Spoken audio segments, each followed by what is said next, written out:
Recipe হচ্ছে chicken কষা। কারা কারা চিকেন বানাও, চিকেনটাকে পেঁয়াজটা পিষে বানাবে না, চিকেন কষা বানালে পেঁয়াজটাকে কেটে বানিয়েছি। প্রথমে আমি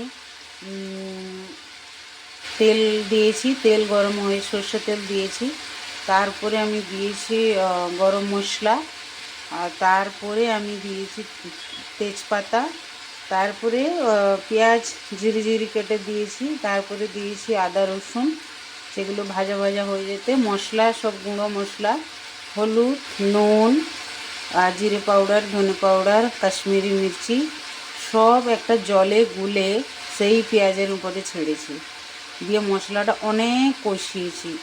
লাস্টে অনেক কষাবার পরে, তেল বেরোবার পরে আমি একটা টমেটো দিয়েছি। তারপরে ওইটা কষিয়ে যখন পুরো তেল বেরিয়েছে তখন আমি চিকেন দিয়েছি। তো এই চিকেনটা অনেক কষা হবে। এটা হচ্ছে বাঙালিদের রেসিপি, চিকেন কষা। আর যেটা বানাচ্ছি সেটা হচ্ছে বাঙালিদের সবজি, এটা বাঙালিরা খায় এখন। তো এটা হচ্ছে গাজর, মটর, আলু দিয়ে একটা ভাজা।